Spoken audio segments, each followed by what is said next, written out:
Hello hello hello. तो कैसे हैं आप सभी? मेरे संस्था और पढ़ाई कंटिन्यूस कर रहे को कंटिन्यू करते हैं। अपन इस समय मैट्रिक्स का अध्ययन कर रहे हैं और उसके क्रम में मैंने बेसिक जो है बिल्कुल क्लियर आपको कर दिया है ना कि आगे के टाइप्स क्या होते हैं, प्रकार क्या होते हैं। उसको मैंने बार बार अच्छे से बिल्कुल उसको मैंने क्लियर करा हुआ है। चाहे वो आपके पास कॉलम मैट्रिक्स हो, चाहे वो आपके पास रो मैट्रिक्स हो, चाहे वो आपके पास नल ओएड या फिर जीरो मैट्रिक्स हो, चाहे वो आपके पास स्क्वायर मैट्रिक्स हो, है ना, चाहे वो आपके पास स्केलर मैट्रिक्स हो। ठीक है, सारे मैट्रिक्स को मैंने वहां पर अच्छे से क्लियर करा हुआ है। उस सेशन को अगर आप देखते हो तो अभी आप जिस तरीके से हम आगे धीरे धीरे जो है इस चैप्टर में बढ़ रहे हैं, आपको इन फ्यूचर प्रॉब्लम नहीं होगी, इस बात की तो गारंटी। अगर सेशन को आप अच्छे से वॉच करे हुए हो तो इन फ्यूचर आपको किसी प्रकार का कोई दिक्कत का सामना करना नहीं पड़ेगा, क्योंकि बिल्कुल फ्लो में धीरे धीरे आगे की ओर अपन बढ़ रहे हैं ना। और तुम भी बढ़ रहे हो आराम से, जिसे से सीखते सीखते है ना, क्योंकि चीजों को हम सीख रहे हैं, चीजों को रट नहीं रहे। अपना पूरा मोटिव यही है, अपना पूरा कोशिश यही रहती है कि हम चीजों को सीखें। चीजों को अगर सीख लेते हैं, है ना, चीजों को रटते नहीं है, जब चीजों को हम सीखे हुए होते हैं, फिर स्टेबिलिटी जिसको हम कहते हैं ना, वो आपके पास होती है। आप चीजों की पकड़ आपके पास होती है। अगर आप उसको चीजों को सीखे हो तो आप खुद उसमें कुछ आप सोच विचार करते हो। अगर चीजें आपने खुद सीखी हुई है, चीजें सीखने से यही तो एडवांटेज है इसका, है ना। एडवांटेज ये है कि आप जब उसको सीख लेते हो तो फिर नए नए जब क्वेश्चन आपके सामने आते हैं तो फिर उसमें आप थोड़ा सा अपना दिमाग का यूज कर सकते हो। अगर आप चीजों को रट लेते हो, फिर आने वाले जो क्वेश्चन होते हैं उनमें आपको कहीं ना कहीं डिफिकल्टीज आपको फेस करनी पड़ जाती है। तो चीजों को सीखें, मैं बार बार कहता हूँ, हर सेशन में कहता हूँ, आप चीजों को सीखें। रटने पे ज्यादा जोर जोर न दें। जहां रटने जैसी कोई अगर जरूरत पड़ती है तो उस चीजों को मैं आपको वहीं पर बिल्कुल बता देता हूँ। इस चीज को आपको रटना ही पड़ेगा, ठीक है, क्योंकि हर चीज आराम से धीरे धीरे बिल्कुल तसल्ली से ली जा रही है, ठीक है ना। कोई मेरे को जल्दबाजी नहीं है, बस अपना पर्पज यही है कि हम चीजों को सीख लें किसी तरीके से, कैसे भी करके, है ना। इसीलिए एक एक बिंदु है बिल्कुल डीप डेप्थ यहाँ पर लिया जा रहा है ना। और कोशिश रहती है कि आप चीजों को मैं आपको सिखा ही दूं यहाँ पर, है ना। एक बार में ही चीजें आपके दिमाग में चली जाए। और अगर फिर भी अगर किसी प्रकार के कोई एक बार में अगर सेशन आपको अच्छे से जो है क्लियर नहीं हो पाता, इसमें किसी प्रकार की वैसे तो समस्या नहीं रहेगी, इस बात की तो गारंटी में लेता हूँ, है ना। अगर आपने बड़े अटेंटिव होकर के सेशन को वॉच करा हुआ है, इस बात की तो गारंटी रहती है। अगर सेशन को वॉच करा है तो आपको फ्यूचर में भी आपको दिक्कत नहीं होगी। अगर आप मैट्रिक्स पढ़ रहे हो तो मैट्रिक्स में अगर ये बात कहीं ना कहीं आती है तो आप इसको आराम से कर ले जाओगे, है ना। चले, आज अपन जो बिंदु हम डिस्कस कर रहे हैं वो बिंदु है आव्यूह योग के गुणधर्म। क्या है, अपन बिंदु यहाँ पर डाल लेते हैं, आव्यूह योग के गुणधर्म, है ना। क्या है, प्रॉपर्टीज ऑफ मैट्रिक्स एडिशन, है ना। चाहो तो लिख लो।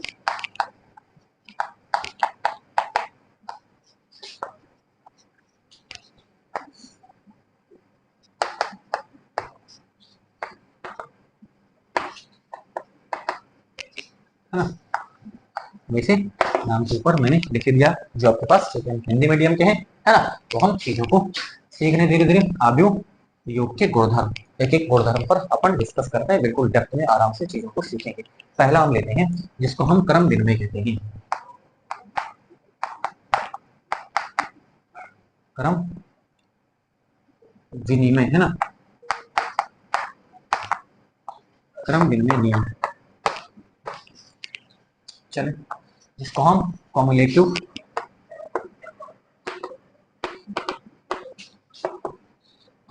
लॉ बोलते हैं।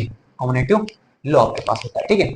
चलिए, क्रम विनिमय नियम से आपका क्या मतलब, क्या क्रम विनिमय नियम जहां पर लगता है आव्यूह, आव्यूह में, ठीक है ना, क्या आव्यूह में आप क्रम विनिमय नियम पालन करता है उसका, उस चीज को मैं कंसीडर कर रहा हूँ। चलो देखो, बिल्कुल तसल्ली से धीरे धीरे आप चीजों को देखते रहें, ज्यादा स्ट्रेस ना लें, आराम से चीजों को सीखें।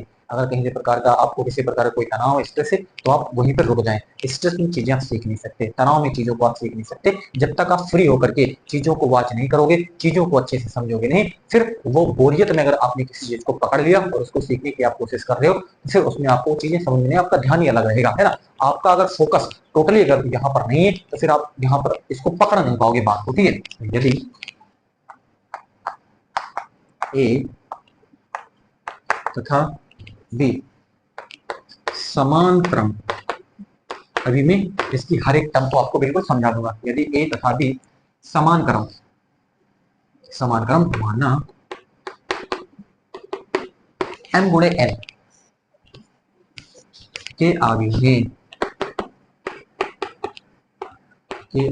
हैं तब a plus B is equal to B plus सी।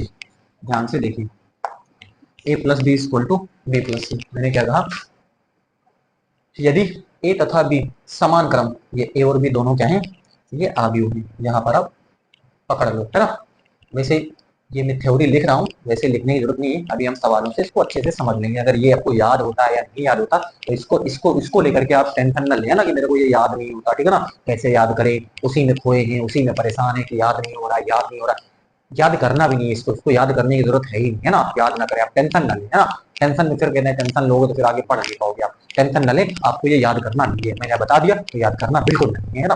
चलो, तो यदि ए तथा बी समान क्रम, क्योंकि मेरे को बताना रहता है इसलिए मैं यहाँ पर लिखता हूँ, ठीक है। मेरे को बताना रहता है इसलिए मैं लिखता हूँ, आपको याद करने की नीड नहीं है। अभी मैं क्वेश्चन लूंगा, क्वेश्चन के थ्रू आपको बिल्कुल क्लियर हो जाएगा। आप मेथड समझ लें, आप मेथड को लें, रटे ना इसको रटने की आपको नीड नहीं। जो करना है वो प्रश्नों में करना है, वो आपको मैं समझा दूंगा, ठीक है ना। आप दिक्कत ना लें, है ना। चले, यदि ए तथा बी समान क्रम, अब समान क्रम का मतलब हमने आपको बताया हुआ है, क्रम का मतलब कोटि से है यहाँ पर, है ना। एक बार बोले उसको सैकड़ों बार बोले, हजारों बार बोले, लाखों बार बोले, या कितने ही बार बोले उसको, ठीक है। क्रम का मतलब कोटि होता है, ये मैंने आपसे अच्छे से आपको बताया हुआ है, ठीक है।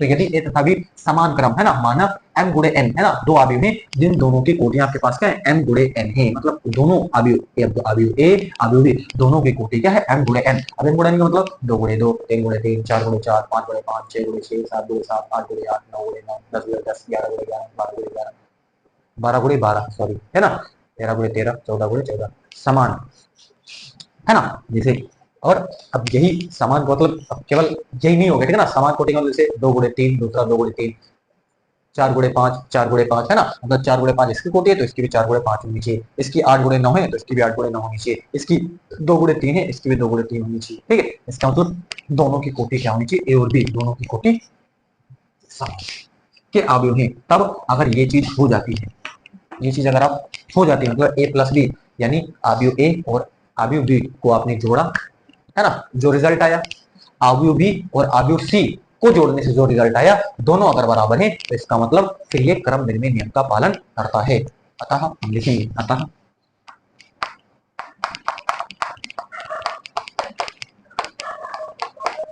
अवयवों का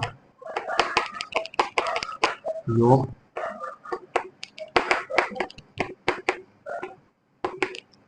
क्रम विनिमय नियम का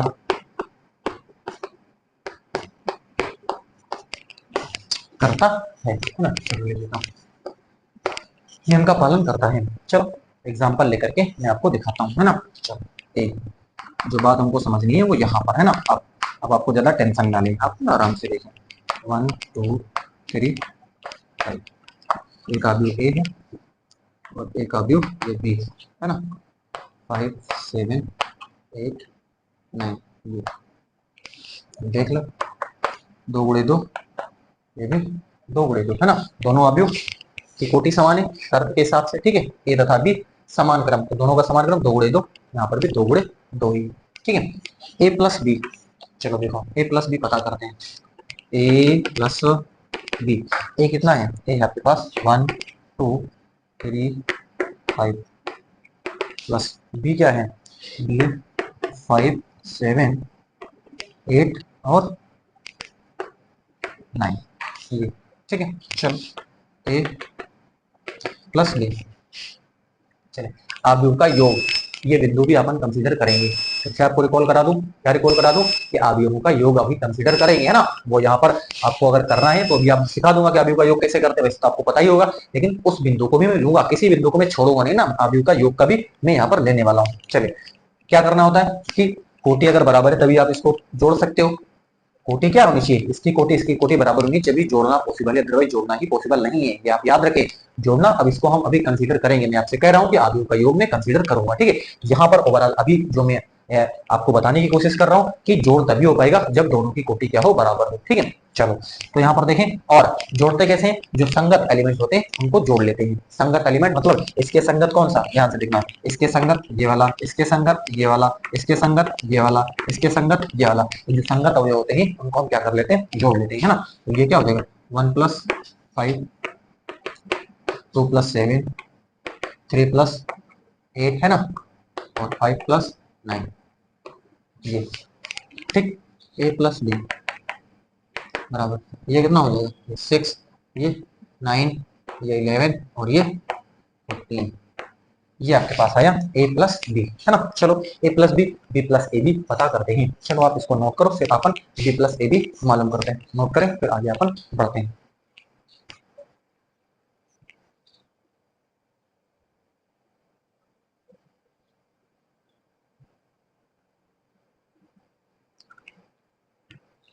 नोट हो गया, चलो इरेज करता हूँ उसको।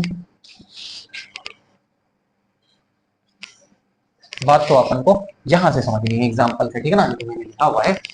चलो देखो, b + a आपको दिखाने की कोशिश करी जा रही है कि जो अवयवों का योग है वो क्रमबंधी नियम का पालन करता है। इस चीज को मैं आपको दिखाने की कोशिश कर रहा हूँ। b + a, b कितना है, 5, 7, 8, 9, ये a कितना है, 1, 2, 1, 2, 3, 5 है ना। b + a, 5 + 1, 7 + 2, 8 + 3, 9 + 5, ये। चलो देखो, तो ये कितना हो जाएगा, b + a, कितना हो जाएगा, ये 5, ये 6 हो जाएगा, ये 9 हो जाएगा, ये 11 हो जाएगा और ये 14 हो जाएगा। ये देखो, अब b + a देखो और a + b, है ना, देख लो, 6, 6, 9, 9, 11, 11, 14, 14। इसका क्या मतलब है, इसका मतलब है a + b = b + c, है ना। ये अवयवों का जो योग है वो क्रमबद्ध नियम का पालन करता है, सत्यापित हुआ।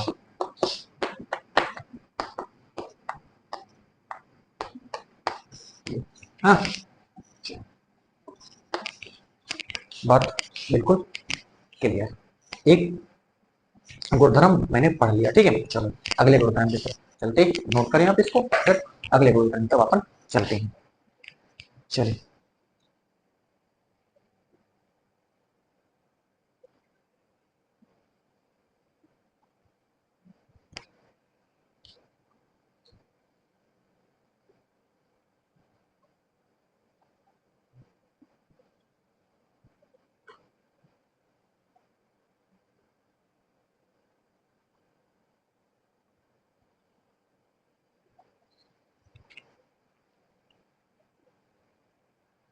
इरेज करते हैं, अपन आगे बढ़ते हैं। इसका एडवांटेज आपको मिलेगा, है ना, ऐसा ना सोचे कि मैंने ऐसे ही पढ़ लिया इसको, ठीक है। एडवांटेज इसका आपको मिलने वाला है।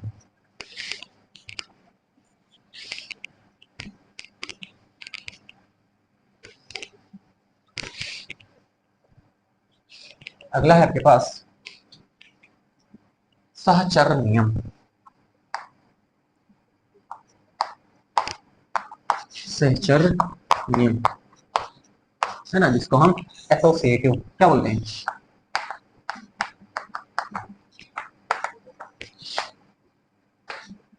एसोसिएटिव, है ना, सहचर। चलिए, क्या है सहचर नियम, इसको मैं फिर कहता हूँ, जो मैं लिख रहा हूँ वो आपको याद करने की कोई कतई जरूरत नहीं है। अब एग्जांपल के थ्रू में आपको जो समझाऊंगा वही आपको समझना है, यहाँ पर आप टेंशन ज्यादा ना लें, है ना। यदि ए, बी तथा सी समान क्रम, माना ये कौन सा, m × n, है ना, 1 × 2, तीनों 1 × 2 की होनी चाहिए, है ना। 4 × 5, चारों 4 × 5 की भी होनी चाहिए, ठीक है ना। 3 × 8, तीनों 3 × 8 की होनी चाहिए, तो छोटी क्या होनी चाहिए, समान। के आगे में, तब A plus B plus C equal to A plus B plus C. ये इसको हम साचर नियम बोलते हैं। ये क्या होता है? इसको हम साचर नियम बोलते हैं योग में। इसमें योग में साचर नियम यही होता है ना, ए प्लस बी ब्रैकेट में प्लस सी, और फिर ए को बाहर कर लिया, इसको हमने ब्रैकेट में ले लिया, ठीक है ना। इसको अगर ये जो आप लोगे इसको अगर फॉलो करता है तब क्या बोलोगे? अवयवों का योग सहचर नियम, सहचर नियम का सहचर नियम का पालन करता है। चलो बताएं, इसमें कोई दिक्कत आपको? कोई दिक्कत नहीं होनी चाहिए अभी तक, है ना। बिल्कुल मैंने साफ लिख दिया है। अब चलें एग्जाम्पल यहाँ पर अपन सेट करते हैं, और एग्जाम्पल सेट करने से फिर आपको मैं बातें समझाने की कोशिश करता हूँ। एग्जाम्पल अपन लेते हैं, जैसे ए बराबर अपन ले लिया 2 - 5, है ना, 2 - 5, चलो 2 6 - 7 -3 5 2 -3। ये बी बराबर ले लिया 8 9 4 3 2 1 1 1 1, बी ले लिया। चलिए सी अपन ले लेते हैं -6 -2 -1 4 5 3 8 9 2।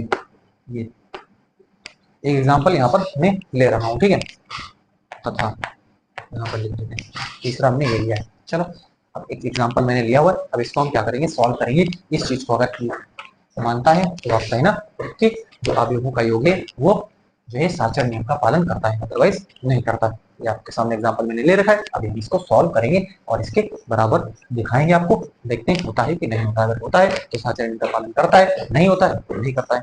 Done, clear. जो शर्तें वो शर्तें होनी चाहिए कि समान कोटि की होनी चाहिए। सब आप देख लो, सबकी कोटि अगर आप देखोगे तो कोटि क्या है?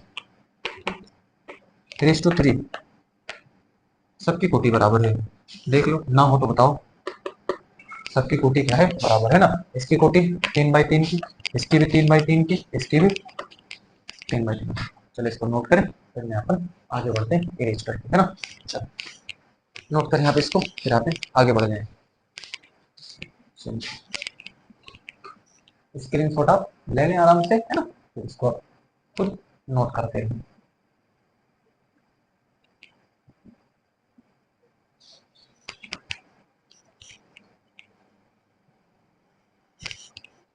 इरेज कर रहा हूँ।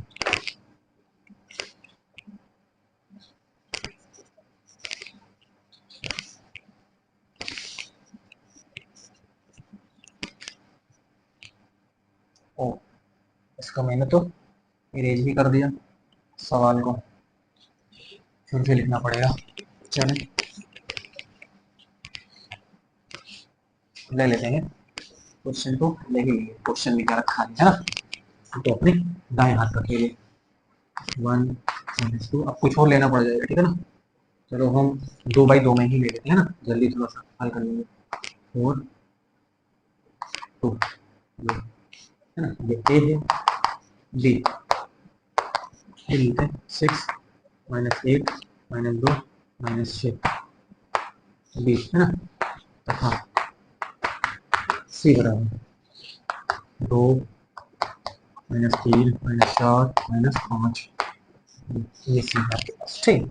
चलो नियम क्या देता है? नियम A plus B plus C is equal to A plus B plus C. इस चीज को आपको करके दिखाना है। चलो पहले हम ए प्लस बी यहाँ पर पता कर लेते हैं ना, इसको ध्यान दीजिए। ए प्लस बी, ए प्लस बी देखो, ए कितना है 1 -2 4 2, तो ए है, बी कितना है 6 -8 -2 -6, है ना। तसल्ली से, ध्यान से, है ना, जल्दबाजी ना करें आप, जल्दबाजी का काम शैतान का समझिए आप, होता है, ठीक है। 1 माइनस 2 4 2 6 माइनस 8 माइनस 2 माइनस 6। चलो जोड़ दो, संगत हो जाए। 1 प्लस 6 माइनस 2 माइनस 8 है ना, ये माइनस 2 था, ये प्लस और माइनस गुणा होकर के माइनस हो जाएगा, इसलिए माइनस लिख दिया। ठीक है, 4 और माइनस 2 हो जाएगा, और ये 2 माइनस 6, ध्यान से, है ना। 1 प्लस 6 कर दिया, माइनस 2 माइनस 8 कर दिया, 4 माइनस 2 कर दिया, है ना, और ये प्लस 2 माइनस का 6 कर दिया। चलो ठीक, ए प्लस बी कितना हो जाएगा, ये 7, ये माइनस 10 हो जाएगा, ये 2 हो जाएगा, और ये माइनस का 4 4। ठीक है, चलो आगे क्या करते हैं अब अपन, अब ए प्लस बी प्लस सी, ए प्लस बी कितना आया है 7 2 है ना, माइनस 10 माइनस 4, तसल्ली से ध्यान से आप देखते रहे। ठीक है, प्लस सी कितना है, सी है बस वहां पर देखें, माइनस 2 माइनस 3 माइनस 4 माइनस का 5 जी। चलो इसको अपन हल करते हैं, ए प्लस बी प्लस सी, है ना, ए प्लस बी प्लस सी। चलो जोड़ दो, है ना, 7 जोड़ दो, 7 माइनस 2 हो जाएगा 10 माइनस 10, है ना, माइनस 10 माइनस 3 हो जाएगा, ये 2 माइनस 4 हो जाएगा, और ये क्या है, ये है माइनस का 4 और ये है माइनस का 5।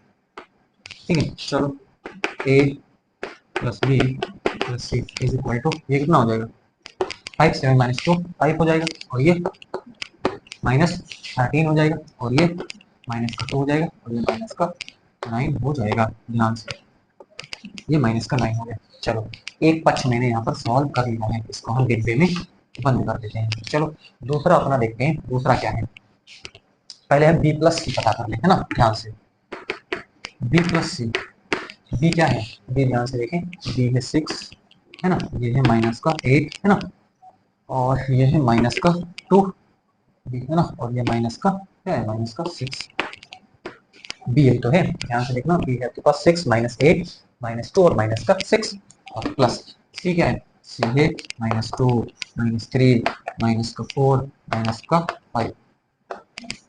चलो अब देखें बी प्लस सी, क्या करेंगे, यहाँ पर 6 माइनस 2 हो जाएगा, माइनस का 8 माइनस का, ध्यान से, है ना, 6 माइनस 2 हो गया, माइनस का 8 माइनस का 3 हो गया, माइनस 2 माइनस कितना हो गया, माइनस 2 माइनस 4 हो गया, माइनस 6 और माइनस का 5। ध्यान से एक बार फिर से, है ना, आराम से, 6 माइनस 2 हो गया, ये प्लस और माइनस गुणा होकर के माइनस, है ना, 6 माइनस 2 हो गया, है ना, माइनस 8 माइनस 3 हो गया, माइनस 2 माइनस 4 हो गया, है ना, माइनस 6 माइनस 5 हो गया।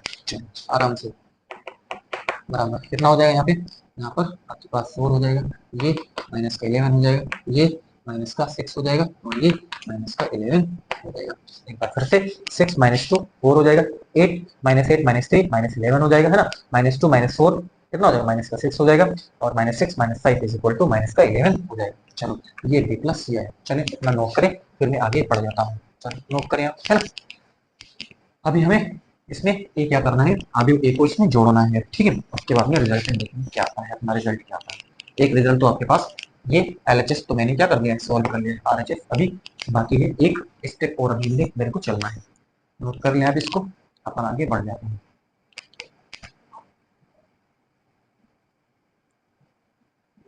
इरेज करें, चलो देखिए,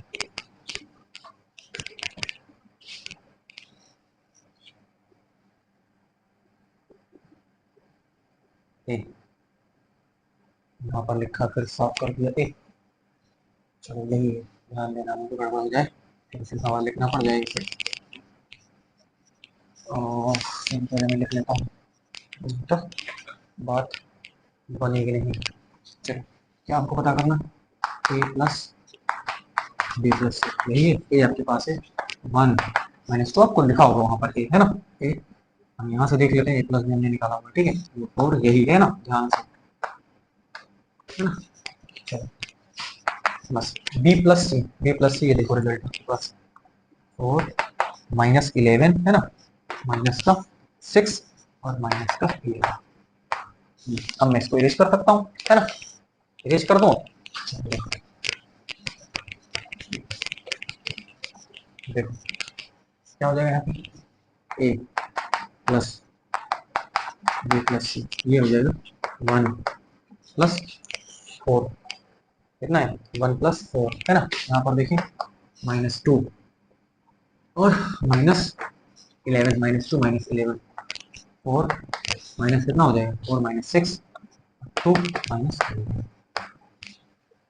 चलो ध्यान से है ना, A plus B plus C is equal to, ये 5 हो जाएगा, ये माइनस का 13 हो जाएगा, ये माइनस का 2 हो जाएगा है ना, और ये माइनस का 9। यार से ना कई बार इसमें लोग गलती कर देते हैं, कब माइनस रहता है कब प्लस रहता है, इसमें लोग एडवांस लोग गलती कर देते हैं इसमें ना कई बार, तो ध्यान रखना ये बड़ी संख्या है ना, ये प्लस है ये माइनस है, ओवरऑल घटेगा तो ये तो तय है, लेकिन ध्यान देना है कि जो संख्या बड़ी है उसके सामने का चिन्ह लिया जाता है, जो संख्या बड़ी है उसके सामने का आप चिन्ह लियोगे, तो 4 - 6 घटेगा, ये तो कंफर्म है, यानी 4 के आगे प्लस नहीं दिख रहा है मतलब ये प्लस है, और ये माइनस है तो ये घटेगा कहने का मतलब, ठीक है। अब घटेगा चिन्ह किसका लगेगा, चिन्ह उसका लगेगा जो संख्या बड़ी है, तो 4 - 6 घटेगा, ये तो कंफर्म है, 4 - 6 है ना, या 6 - 4 आपको अच्छा लगे ऐसे घटा लो अपने दिमाग में, ठीक है। तो वो क्या बचेगा, वो बचेगा आपके पास 2, लेकिन चिन्ह कौन सा लगेगा, बड़ी संख्या के सामने, बड़ी संख्या कितना इससे 6, तो 6 के सामने कितना माइनस है, इसलिए माइनस लगा दी। उसी तरीके से यहाँ पर देखो 2 और 11, एक प्लस है 2 और ये 11 माइनस का है, घटेगा ये तो कंफर्म है, जब ये घटेगा तो इसका मतलब घटाओ, अब 11 में से 2 घटाओ या 2 में से 11 घटाओ, आपको जैसे अच्छा लगे। हमको अच्छा लगता है 11 में से 2 घटाना, हमने 11 में से 2 घटा दिया, 11 में से 2 घटाया तो बचा क्या 9 बचा। और हमने देखा चिन्ह, चिन्ह जो संख्या बड़ी है उसके सामने का चिन्ह लगा दो, वो कौन सी संख्या बड़ी है, संख्या बड़ी है आपके पास 11, क्या बड़ी है 11, 11 के सामने कौन सा चिन्ह है, 11 के सामने है माइनस, इसलिए हमने चिन्ह लगा दिया पर माइनस। अच्छा अभी नहीं समझना है इसको, एक बार इसको समझना, देखो माइनस का 2 है, माइनस का 11 है, यहाँ पर जुड़ेगा, ध्यान रखना 2 माइनस माइनस है ना, तो यहाँ पर जुड़ेगा, -2 है और ये माइनस कितना 11 है, तो 2 माइनस माइनस या 3 माइनस माइनस 4 माइनस माइनस जितनी है सब माइनस, जोड़ना फिर पड़ता है, वहां पर क्या करना पड़ता है आपको, जोड़ना पड़ता है, और जोड़ना पड़ता है और ध्यान रखना है ना, जोड़ोगे और जो रिजल्टेंट आएगा ना, रिजल्टेंट आएगा वो भी ऋण का ही होगा, वो क्या होगा ऋण का ही होगा, वो क्या होगा ऋण का ही होगा है ना। आप इसमें कोई भी आप नियम के हिसाब से देख लो, तो संख्या क्या है बड़ी है, संख्या कौन सी बड़ी है, संख्या बड़ी 11, 11 के सामने कौन सा चिन्ह है, 11 के सामने चिन्ह माइनस, इसलिए माइनस चिन्ह यहाँ पर भी आ गया है ना। या ऐसे सोच लें सारे सारे ऋण के हैं तो जो रिजल्टेंट आएगा वो भी ऋण का ही होगा, वो भी क्या होगा ऋण का होगा। तो ये थोड़ा सा डेप्थ मैंने क्लियर कर दिया। अब देखो कभी इसको देखो तो कभी आप इसको देखो, ये 2 बार आप देख लो, कभी इसको देखो तो कभी इसको देखो, कभी इसको देखो तो कभी इसको देखो, और कभी इसको देखो कभी इसको देख लो आप, ठीक है ना। तो ए प्लस बी प्लस सी, ए प्लस बी प्लस सी, देखो 5 - 13, 5 - 13 -2 -9 -2 -9, रिजल्ट बिल्कुल सेम है। इसका मतलब जो आपके पास आव्यूह का योग है वो क्या है, एसोसिएटिव लॉ का पालन करता है, बिल्कुल डन। यही मेरे को बताना था, एक बार फिर से मैं कह देता हूं, मैंने ये कहा कि जो अवयवों का योग है वो एसोसिएटिव लॉ जिसको हम सहचर नियम कहते हैं उसका पालन करता है, क्रम विनिमय नियम को भी पालन करता है अवयवों का योग, और अवयवों का योग सहचर नियम का भी पालन करता है। चलो डन, बहुत आराम से तसल्ली से धीरे धीरे आपको मैंने समझाया हुआ है। चलिए अपन अगला बिंदु कंसीडर करते हैं, आप इसको नोट कर ले, है ना।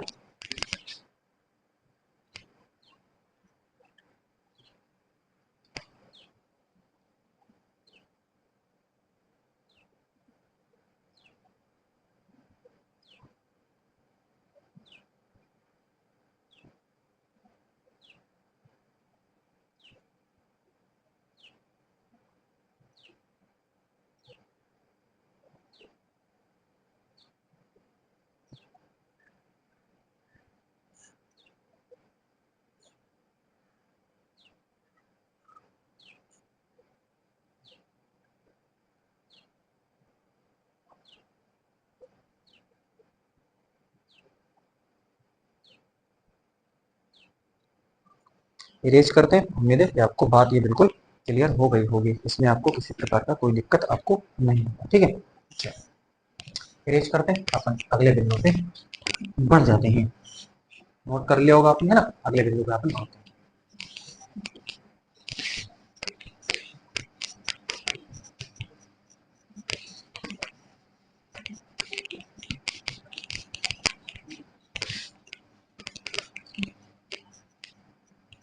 अगला बिंदु है आपके पास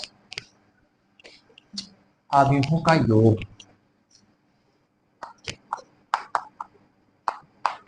आव्यूहों का, है ना, हमने आपसे कहा होता इस बिंदु को मैं लूंगा, ठीक है। एडिशन ऑफ मैट्रिक्स, क्या लिखिए, आव्यूहों का योग, एडिशन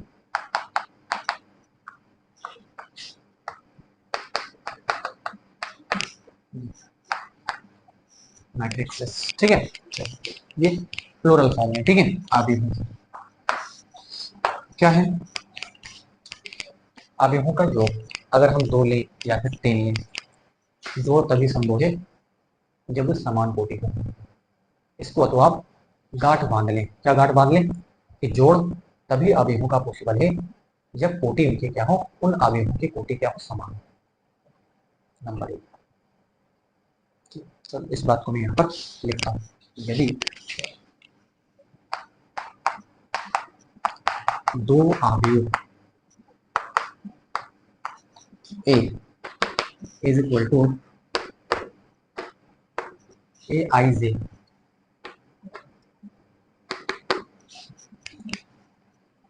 व बी इज इक्वल टू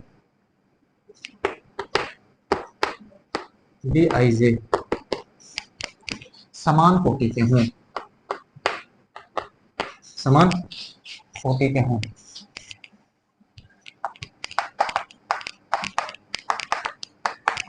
तो वे योग के सुसंगत होते हैं, मतलब उनका योग पॉसिबल है। फिर से, यदि दो अवयव ए इज इक्वल टू, ये ए आई जे लिखा हो, ये एलिमेंट है, अवयव के अंदर क्या है, एलिमेंट है, और उसकी कोटि एम गुणे एन है। दूसरा बी है, बी जो है बी आई जे, इसके अंदर एलिमेंट है, कोटि क्या, एम गुणे एन, दोनों की कोटि क्या है, समान है, और मैंने लिख भी दिया है समान कोटि के हों तो वे योग के सुसंगत होते हैं तथा उनका योग, तथा उनका योग ए प्लस बी से निरूपित करते हैं, मतलब हर चीज बिल्कुल तसल्ली से ना, से निरूपित करते हैं, से निरूपित, से क्या करते हैं, से निरूपित करते हैं।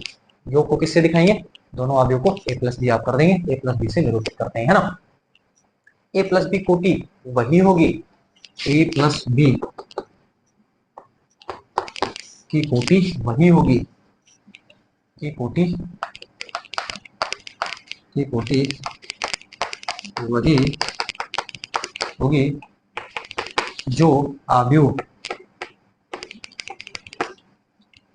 ए व बी की है ना, हर चीज बिल्कुल तरीके से मैंने लिख दिया है, ठीक है। तो ए प्लस बी अवयव की कोटि वही होगी जो अवयव ए व बी की है ना, मतलब ए बी, ए की कोटि और जो बी की कोटि है वही किसकी होगी, वही कोटि होगी आपके पास अवयव ए प्लस बी की।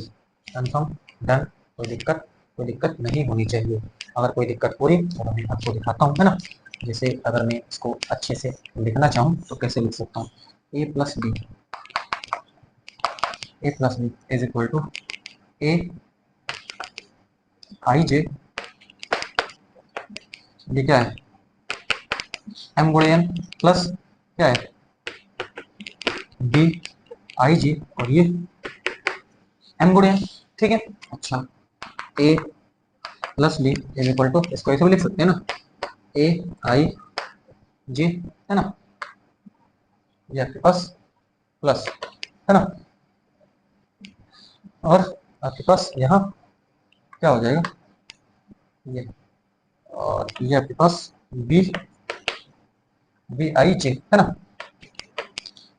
चलिए ये देखें, इसको हम एम गुणे एन, ऐसे, ये से एम गुणे एन, ऐसे इसको हम क्या कर लेते हैं, लिख लेते हैं, सिंपल, डन, कोई दिक्कत नहीं चाहिए, आराम से, ठीक है।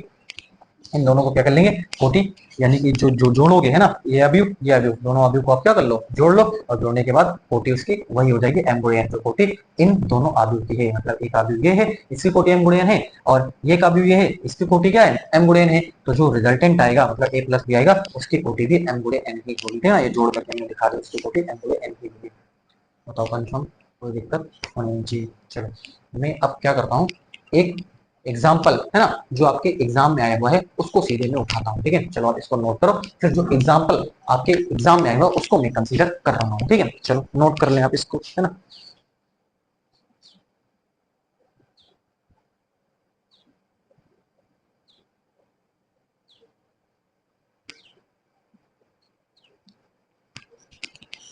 एग्जाम्पल मैं कंसीडर करता हूँ, ठीक है ना। तो एग्जाम्पल जो है पेपर में आने वाला है, उसको बुक से मेरे को जो है क्वेश्चन देखना पड़ेगा, है ना। एक मिनट,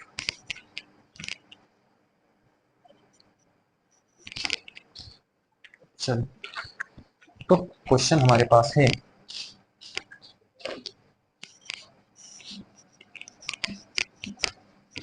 रेस करना उसको मैं।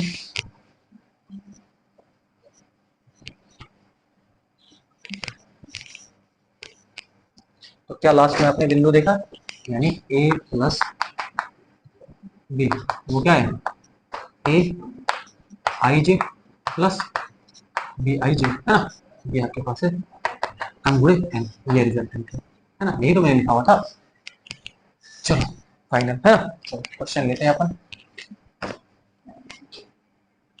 क्वेश्चन है अपना, यदि क्वेश्चन है ताकि जो हमने पढ़ा हुआ है वो अच्छे से बिल्कुल प्रश्नों के थ्रू मेरे को क्लियर हो जाए, है ना। वैसे तो इजी है ना, ज्यादा कोई है ना, लेकिन जो एग्जाम में आपके आया हुआ है उस क्वेश्चन को मैं यहाँ पर ले रहा हूँ। टू प्लस आई, माइनस आई है, ये थ्री है, ये फोर आई है, तथा बी, बी आपसे कहा हुआ है one plus I, two I, two I और थ्री, ये हो, तो ए प्लस बी का मान बताइए। ए प्लस बी का मान बताइए। अगर मैं आपसे कहूँ, ये आया है 2018 और 17, है ना। इसमें पूछा गया क्वेश्चन है, ये दो बार एग्जाम में पूछा है। एक बार फिर से देख लेते हैं, A equal to two plus I minus I three, और ये फोर आई, बी आपके पास है वन प्लस आई, है ना, टू आई, नीचे भी टू आई और ये थ्री, ए प्लस बी हमको क्या करना है बताना है। चलो ध्यान से देखिए, इसको दो बार पूछा गया क्वेश्चन, इसलिए मैंने इसको बुक से देखना मुनासिब समझा। ठीक है, चलो इसको ए प्लस बी बताना है, तो देख लो, ये ए प्लस बी आप ऐसे ही करते हो, ठीक है ना। यहाँ पर ब्रैकेट लगाया, मतलब ब्रैकेट चाहो तो लगाओ या ना लगाओ, ना डायरेक्टली आप ऐसे लिख सकते हो, जैसे वहां पर भी हमने क्या दिखा दिया ऐसे करके, है ना। तो आप चाहो तो इसको लगा लो, और चाहे कोई दिक्कत नहीं, है ना। इसको तो क्या आप जोड़ रहे हो, है ना, एलिमेंट को सीधे जोड़ रहे हो आप, ठीक है। इस तरीके से भी आप इसको रिप्रेजेंट कर सकते हो। चलो देखो क्या करेंगे, टू प्लस आई माइनस आई, ये थ्री, और ये क्या है फोर आई, ये चलो प्लस ये क्या है one plus I, two I, two I और ये थ्री, ठीक, डन, क्लियर, कोई दिक्कत नहीं होगी, है ना। चलो देखो क्या करेंगे, आराम से ध्यान से देखें, संगत हमको क्या करना है, जोड़ लेना है सिंपल, है ना। To plus I plus one plus आई, है ना, ध्यान देना, ये चीज इसके साथ जोड़ देंगे, माइनस आई प्लस टू आई, है ना, और ये थ्री प्लस टू आई, ये क्या है फोर आई प्लस ये, चलो ए प्लस बी, है ना, बराबर, देखो दो एक तीन, है ना, हम देखते हैं ए प्लस बी, चलो दो एक तीन प्लस आई आई, ये क्या हो जाएगा टू आई, ध्यान देना, दो एक तीन आई आई टू आई, यहाँ पर टू आई में से आई जाएगा तो क्या बचेगा, यहाँ से आई बच जाएगा, और यहाँ थ्री प्लस टू आई है आपके पास, और यहाँ पर आपके पास क्या है फोर आई प्लस थ्री, ये इसका फाइनल आंसर हो जाएगा, है ना। इसको मैं चेक कर लेता हूँ, है ना। ये फाइनल आंसर आपके पास है थ्री प्लस टू आई, है ना, ये आपके पास आई हो जाएगा थ्री प्लस टू आई, है ना, ठीक है। और ये आपके पास three plus two I, three plus two I और फोर आई प्लस थ्री, और ये आपके पास आई हो जाएगा। चलो देख लो, ये इसका क्या है फाइनल आंसर। उम्मीद है कि प्रोसेस आपको समझ में आ गया होगा। ये बिंदु जो मैंने लिया हुआ है, जिस बिंदु था आवेगों का योग, है ना, जिसको हम एडिशन ऑफ मैट्रिक्स, है ना, वो बोलते हैं। इस तरीके से हम इसको क्या कर सकते हैं, बना सकते हैं। उम्मीद है कि आपको बात बिल्कुल क्लियर हुई होगी, किसी प्रकार का कोई डाउट नहीं होगा। नोट कर लें आप इसको ना। अपन अगले बिंदु पे क्या करते हैं, मूव कर जाते हैं, है ना। अगले बिंदु पे क्या करते हैं, अगले बिंदु पे अपन मूव कर जाते हैं, ठीक है। चलिए, सेशन लेंदी होता चला जा रहा है, ठीक है ना। लगभग 40 मिनट हो गया है। सेशन जब ज़्यादा लंबा हो जाता है तो लोग इसको देख नहीं पाते सही से, ठीक है ना। काफ़ी बोरिंग लगता है, सेशन लंबा है ना। इसीलिए अपन की कोशिश रहती है कि छोटे छोटे सेशन थोड़े से अब बनाए जाए, है ना, ताकि उसको आप देख सको, अच्छे से बात कर सको, और उसमें हर पहलू को मैं कंसीडर कर पाऊँ, है ना। थोड़ा सा जल्दबाजी में ना रहूँ, और उसको हर एक पहलू को मैं कंसीडर कर पाऊँ। इसलिए थोड़ा सा अब सेशन को घंटे से थोड़ा सा कम कर दिया गया है, ठीक है। चलो फिर आपसे बहुत जल्द मिलते हैं, लेकिन आप लोगों चीज़ों को देखते रहें और एंजॉय करते हैं, अपनी पढ़ाई कंटिन्यू रखें। Thank you for watching.